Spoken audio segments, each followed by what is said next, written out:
4 दिन, सिर्फ 4 दिन। लेकिन इन 96 घंटों ने साउथ एशिया की पूरी मिलिट्री डॉक्ट्रिन बदल दी। मिसाइल्स चले, ड्रोन स्वॉर्म्स उठे, साइबर अटैक्स हुए और सोशल मीडिया पर इंफॉर्मेशन वॉर ने ट्रूथ को ऑलमोस्ट इम्पॉसिबल बना दिया। सवाल यह नहीं है कि ऑपरेशन सिंदूर सफल था या नहीं। असल सवाल है, साउथ एशिया अब पहले जैसा रहेगा भी या नहीं? क्या इंडिया ने स्ट्रेटेजिक रिस्ट्रेंट की पॉलिसी ऑफिशियली खत्म कर दी?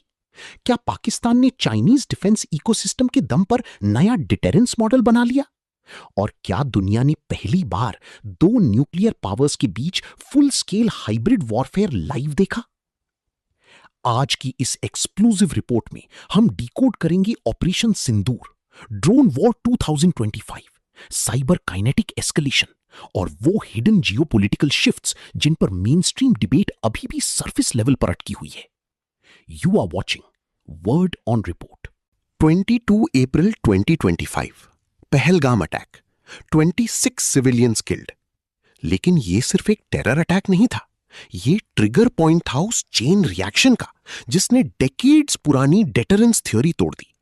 इंडिया ने पहली बार ओपनली डीप प्रिसिजन स्ट्राइक्स का सिग्नल दिया और सिर्फ बॉर्डर रिटेलिएशन नहीं बल्कि पाकिस्तान मेनलैंड तक ऑपरेशनल रीच दिखाई गई।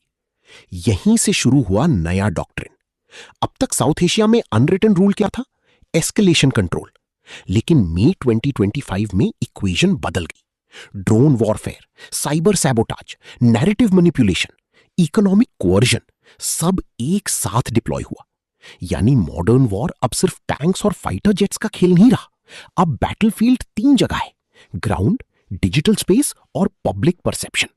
अप्रैल 22 के बाद एस्केलेशन धीरे नहीं सिस्टमैटिकली बिल्ड हुई। पहला फेज था इमोशनल शॉक, दूसरा फेज इकोनॉमिक सिग्नलिंग। इंडिया ने इंडस वाटर्स ट्रीटी को अबेयंस में डालने का फैसला लिया।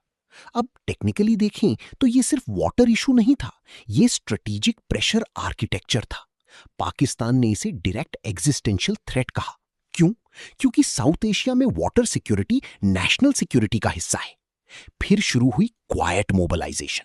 रफाल स्क्वाड्रन्स फॉरवर्ड बेसिस पर गए, S-400 सिस्टम्स एक्टिवेट हुए, आर्टिलरी रीपोजिशन हुई, डिप्लोमैटिक चैनल्स ऑलमोस्ट फ्रीज हो गए।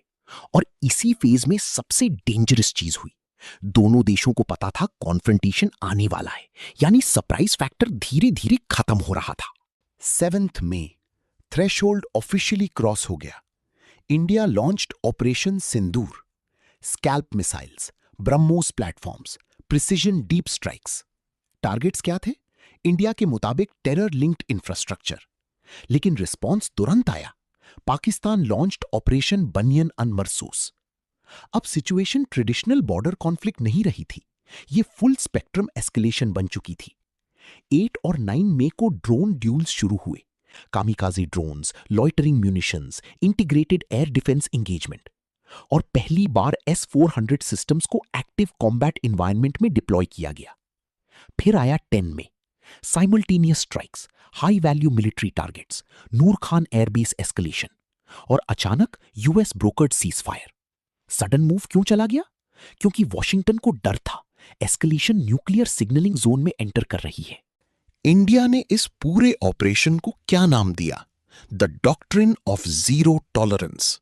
नैरेटिव बहुत क्लियर था, स्टेट स्पॉन्सर्ड टेररिज्म अब सिर्फ प्रॉक्सी वॉर नहीं माना जाएगा बल्कि एक्ट ऑफ वॉर ट्रीट किया जाएगा। इंडिया ने दावा किया, हाई प्रिसिजन स्ट्राइक्स हुए, टेरर इंफ्रास्ट्रक्चर डिस्ट्रॉय हुआ और एस्केलेशन केयरफुली कैलिब्रेटेड रही। लेकिन मिलिट्री डॉक्ट्रिन में सबसे बड़ा बदलाव क्या था? इंडिया ने दिखाया कि फ्यूचर रिस्पॉन्स सिर्फ लाइन ऑफ कंट्रोल तक लिमिटेड नहीं रहेगा। डीप स्ट्राइक कैपेबिलिटी अब ओपनली डेमोन्स्ट्रेटेड है। और साइकोलॉजिकली यह सिग्नल सिर्फ पाकिस्तान को नहीं था, यह बीजिंग तक जा रहा था। पाकिस्तान का रिस्पॉन्स इक्वली अग्रेसिव था। उन्होंने कहा, इंडिया ने सिविलियन इंफ्रास्ट्रक्चर टारगेट किया, मॉस्क्स हिट हुए और मिलिट्री सक्सेस क्लेम्स एग्जैजरेटेड है। लेकिन पाकिस्तान का सबसे बड़ा स्ट्रेटेजिक ऑब्जेक्टिव क्या था? डेटरेंस सर्वाइवल, यानी यह दिखाना कि पाकिस्तान अब्सॉर्ब भी कर सकता है और रिटेलिएट भी। इसीलिए ऑपरेशन बनियन एंड मरसूस सिर्फ मिलिट्री काउंटर अटैक नहीं था, यह परसेप्शन वॉर भी था। क्लेम्स आए कि मल्टीपल इंडियन जेट्स डाउन हुए, Chinese origin HQ-9 systems affective रहे और रफाल डोमिनेंस चैलेंज हो गई। अब चाहे इन क्लेम्स पर डिबेट हो, लेकिन ग्लोबल डिफेंस इंडस्ट्री ने इस कॉन्फ्लिक्ट को बहुत ध्यान से देखा, क्योंकि बैटलफील्ड सिर्फ साउथ एशिया में नहीं था, आर्म्स मार्केट में भी था। जब दो न्यूक्लियर स्टेट्स भिड़ते हैं तो रीजनल कॉन्फ्लिक्ट कभी रीजनल नहीं रहता। United states suddenly hyper active क्यों हुआ? क्योंकि नूर खान एयरबेस स्ट्राइक ने वॉशिंगटन को अलार्म कर दिया। US officials back channel diplomacy में उतर गए, सीज फायर प्रेशर बढ़ा। दूसरी तरफ चाइना क्वाइटली ऑब्जर्व नहीं कर रहा था। Chinese ISR systems, HQ-9 air defence ecosystem, J-10C narrative सब ग्लोबल स्ट्रेटेजिक मार्केटिंग का हिस्सा बन गए। टर्की का ड्रोन सपोर्ट भी डिस्कशन में आया। और गल्फ कंट्रीज, सऊदी अरेबिया और UAE ने साइलेंट मीडिएशन चैनल्स एक्टिवेट किए। मतलब साफ है, साउथ एशिया का फ्यूचर कॉन्फ्लिक्ट अब प्योरली बाइलैटरल नहीं रहेगा। हर एस्केलेशन ग्लोबल पावर कंपटीशन से लिंक्ड होगा। लेकिन सबसे डेंजरस बैटलफील्ड कौन सा था? Social media. Facebook, Telegram, X, YouTube, हर प्लेटफॉर्म मिस इन्फॉर्मेशन से फ्लड हो गया। AI generated videos, old combat footage, video game clips, fake radiation leak reports. और यही मॉडर्न वॉरफेयर का टेरिफाइंग एवोल्यूशन है। अब ट्रूथ सबसे पहले मरता है। कॉग्निटिव वॉरफेयर का मतलब क्या है? एनिमी की मिलिट्री नहीं, एनिमी की पब्लिक साइकोलॉजी टारगेट करना। फियर क्रिएट करो, कंफ्यूजन क्रिएट करो, नैरेटिव डोमिनेट करो। और यही वजह है कि 2025 कॉन्फ्लिक्ट को एनालिस्ट सिर्फ मिसाइल वॉर नहीं, एल्गोरिदमिक वॉर भी कह रहे हैं। अब आते हैं सबसे सेंसिटिव सवाल पर। असल में ग्राउंड रियलिटी क्या थी? इंडिया ने मैसिव सक्सेस क्लेम किया, पाकिस्तान ने मेजर डिफेंसिव विक्ट्री क्लेम की, लेकिन OSINT एनालिस्ट्स क्या कह रही थी? सैटेलाइट इमेजरी ने दिखाया कि डैमेज हाईली लोकलाइज था। अपोकलिप्टिक डिस्ट्रक्शन जैसा नैरेटिव दिखाई नहीं दिया। कुछ इंडियन लॉसेस विजिबल थे, कुछ पाकिस्तानी इंफ्रास्ट्रक्चर हिट्स कंफर्म्ड थे, लेकिन दोनों साइड्स की डोमेस्टिक मैसेजिंग रियलिटी से ज्यादा अग्रेसिव थी। और यही मॉडर्न कॉन्फ्लिक्ट्स की नई रियलिटी है। परसेप्शन अक्सर बैटलफील्ड रिजल्ट से ज्यादा पावरफुल बन जाता है। जियोपॉलिटिक्स की डिबेट्स टीवी स्टूडियोज में अच्छी लगती हैं, लेकिन बॉर्डर विलेजेस में रियलिटी अलग होती है। शेलिंग हुई, फैमिलीज डिस्प्लेस्ड हुई, स्कूल्स बंद हुए, चिल्ड्रन कैंप्स में पहुंचे।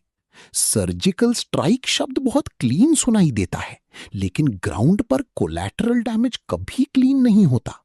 इकोनॉमिक डिसरप्शन भी मैसिव था।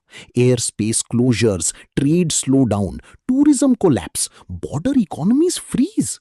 यानी मॉडर्न कॉन्फ्लिक्ट सिर्फ सोल्जर्स नहीं मारता, नॉर्मल लाइफ को भी डिसमेंटल कर देता है। अब सबसे बड़ा एनालिटिकल क्वेश्चन, कौन जीता? मिलिटरीली सिचुएशन लार्जली स्टेलमेट जैसी दिखी। इंडिया ने डीप स्ट्राइक कैपेबिलिटी प्रूव की, पाकिस्तान ने डिफेंसिव रेजिलियंस दिखाया। लेकिन रेप्यूटेशनली डिबेट डिवाइडेड रही। कुछ एनालिस्ट्स बोले इंडिया ने एस्केलेशन थ्रेशोल्ड परमानेंटली ऑल्टर कर दी। दूसरे एनालिस्ट्स बोले Pakistan survived the pressure and preserve deterrence. लेकिन एक चीज क्लियर है, Chinese military hardware suddenly global spotlight में आ गया।